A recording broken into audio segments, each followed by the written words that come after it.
Andressa, e a Nath começa a gravar. O tema vai ser jurisdição, né? Interdição. Interdição. Pode começar.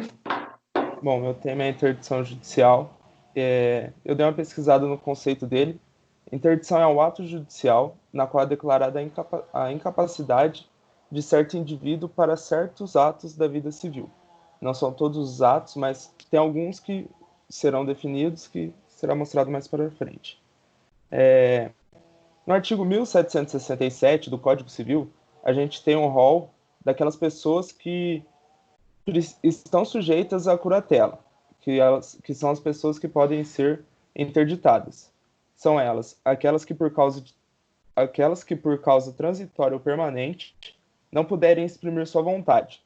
Nisso, dando um exemplo, são aquelas pessoas idosas que têm Alzheimer no estágio avançado, pessoas em coma que não têm condições de exprimir sua vontade, pessoas que possuem alguma deficiência mental e também não possuem essa condição.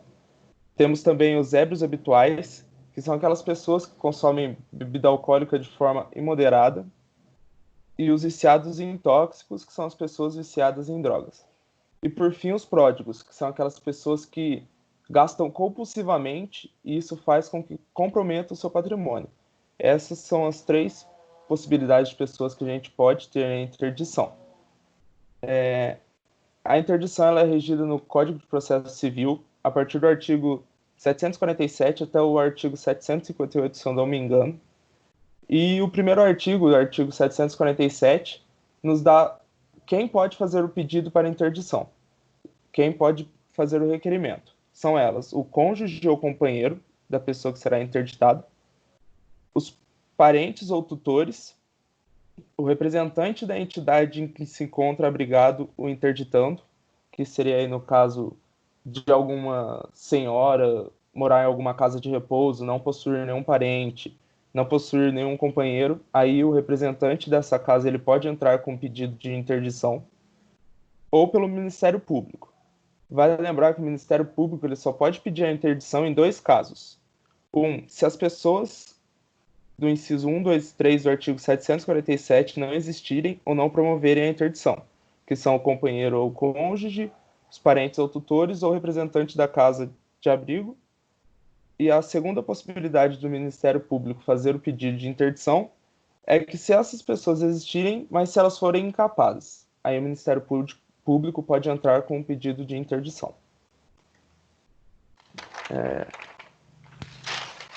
Para fazer o pedido de interdição, na petição inicial, o autor ele deve comprovar os fatos da interdição, mostrar quando ela começou, como se demonstra a incapacidade do interditando. Ele pode apresentar também laudos médicos, receitas de medicamento que a pessoa toma, tudo para comprovar que realmente a pessoa não possui a capacidade para realizar tais autos da vida civil. É importante falar que a interdição, os atos que serão interditados, tem muito mais a ver com os atos patrimoniais do interditando. Então, o curador vai mexer com os atos patrimoniais desse interditando. Após a apresentação do laudo médico, da entrada do pedido, o juiz irá citar o interditando para fazer uma entrevista com ele.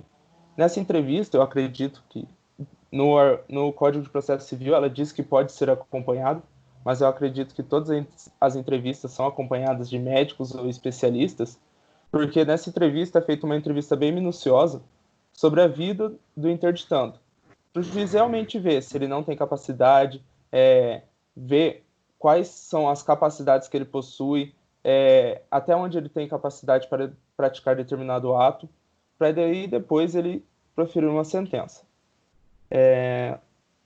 Após a entrevista, caso o interditando ele queira apresentar um pedido de impugnação, ele tem 15 dias para apresentar esse pedido.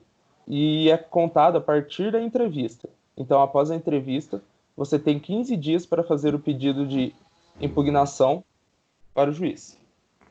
Após o prazo, o juiz irá determinar a produção de prova pericial. Aí será nomeada uma equipe composta de especialistas para que façam exames, conversem com o interditando, para realmente aí avaliar as condições dele. E após essa prova pericial, a equipe pode dar um laudo dizendo ele consegue praticar tais atos ele não consegue, e com isso limitar a interdição, realmente dizer o que o interditando consegue ou não fazer, o que ele tem capacidade ou não. Na sentença, o juiz irá decretar, na sentença que irá decretar a interdição, deve ter o nome do curador, que pode ser o requerente da interdição, e nela ele fixará os limites da curatela, segundo o estado e desenvolvimento mental do interdito. Também ele deve considerar as características pessoais do interdito, observando suas potencialidades, habilidades, vontades e preferências. Então, na sentença, ele tem que realmente dizer quem vai cuidar daquela pessoa, até quando o curador tem poder, quais são os poderes do curador. E a sentença ela deve ser inscrita no registro de pessoas naturais, publicada na internet. Ela deve estar no sítio do tribunal a que estiver vinculado o juízo e na plataforma de editais do Conselho Nacional de Justiça, onde ficará por 6 meses. Ela também deve ser publicada na imprensa local uma vez e no órgão oficial por 3 vezes, com intervalo de 10 dias. Então, você publica uma vez no órgão oficial, quando se passar 10 dias, você publica novamente, e quando se der mais 10 dias, você publica pela última vez a sentença. No edital deve constar o nome do interditando, o nome do curador, quais são os limites da curatela, a causa da interdição e, se não for total a interdição, os atos que o interdito pode praticar. Antes da reforma do Código de Processo Civil, era muito comum se ter interdição total.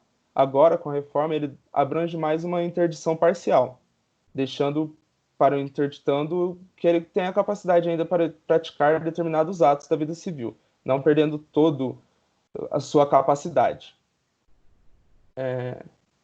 Ela também não é para sempre, a interdição também não irá durar toda a vida, menos naqueles casos de uma pessoa idosa que tem Alzheimer, que aumenta gradativamente, aí sim, mas no caso de uma pessoa que está em coma, ou de uma pessoa que tem algum vício com drogas ou bebidas e faz algum tratamento, após ela se curar ou recuperar do coma, ela pode fazer o pedido do levantamento da interdição. Esse pedido pode vir do interditando, do curador ou até mesmo do próprio Ministério Público.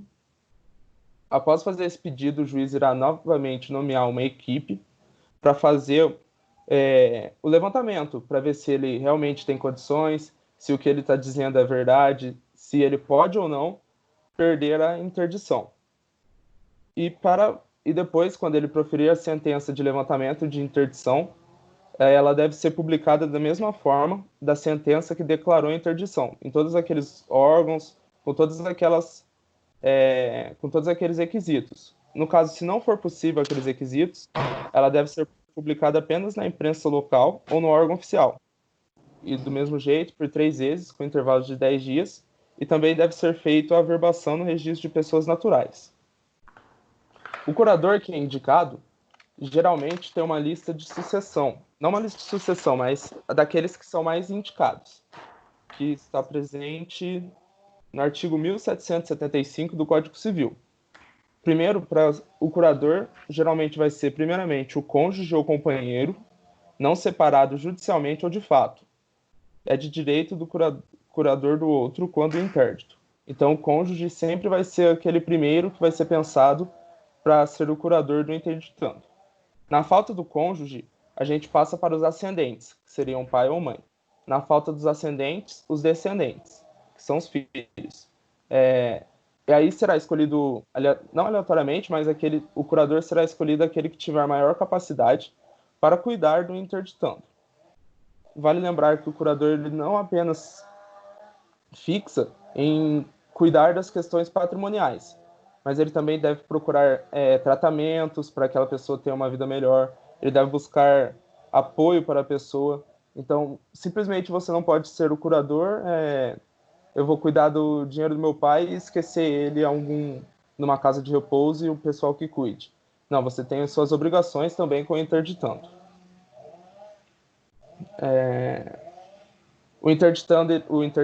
O curador que administra os bens, ele deve, ao final de cada ano de administração, apresentar um balanço de tudo que aconteceu, de tudo que entrou, de tudo que saiu, de todas as movimentações, e a cada 2 anos ele deve fazer a prestação de contas ao juiz. E nisso o juiz irá ver se tem alguma irregularidade ou não, se o curador está fazendo tudo certo ou não, e caso ele esteja fazendo alguma coisa errada, tirando dinheiro para si ou fazendo coisas que ele não podia, ele pode ser processado tanto civilmente como criminalmente. Bom, acredito que seja isso. Se alguém tiver alguma dúvida, alguma questão, quiser colocar a mais.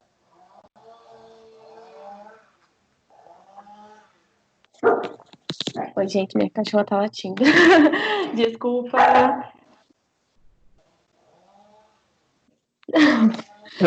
É que ela passou mal e qualquer latidinho tá bom.